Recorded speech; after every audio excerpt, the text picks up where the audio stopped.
অভিনয়ে পারদর্শী এই নেত্রী বাংলাদেশের ইতিহাসে চিরকাল কলঙ্কিত হয়ে থাকবেন। শহীদদের পিতামাতাকে তিনি সান্ত্বনা দিচ্ছেন যে তিনি খুঁজে বের করে তাদেরকে পরিবারের কাছে ফিরিয়ে দেবেন সেই শহীদকে, অথচ তিনি ভালোভাবে জানেন যে তাদেরকে 2-4 দিন আগেই হত্যা করা হয়েছে।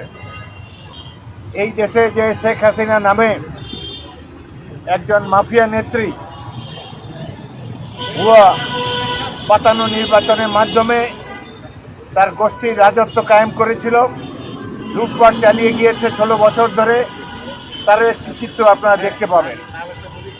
কিভাবে আপনারা দেখে অবাক হবেন, যাদেরকে তিনি হত্যা করেছেন সেই সব শহীদদের পিতামাতাকে তিনি সান্ত্বনা দিচ্ছেন যে তিনি খুঁজে বের করে তাদেরকে পরিবারের কাছে ফিরিয়ে দেবেন সেই শহীদকে, অথচ তিনি ভালোভাবে জানেন যে তাদেরকে 2-4 দিন আগেই হত্যা করা হয়েছে। অভিনয়ে পারদর্শী এই নেত্রী বাংলাদেশের ইতিহাসে চিরকাল কলঙ্কিত হয়ে থাকবেন এবং এই জাদুঘর যতদিন থাকবে এই মাফিয়া নেত্রী, এই মাফিয়া দলের হত্যাকাণ্ড সম্পর্কে মানুষ এখানে এসে তাদের প্রতি থুতু নিক্ষেপ করবে।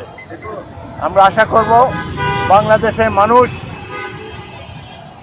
সকল পর্যায়ের মানুষ এই জাদুঘর থেকে ভবিষ্যতের জন্য অনুপ্রেরণা লাভ করবেন। গণতন্ত্রকে বাংলাদেশের মাটিতে চিরস্থায়ীভাবে বজায় রাখার জন্যে প্রতিটি নাগরিকের একটি কর্তব্য রয়েছে। সেই কর্তব্য পালনে আমরা সবাই যেন আগামী দিনে এগিয়ে আসতে পারি।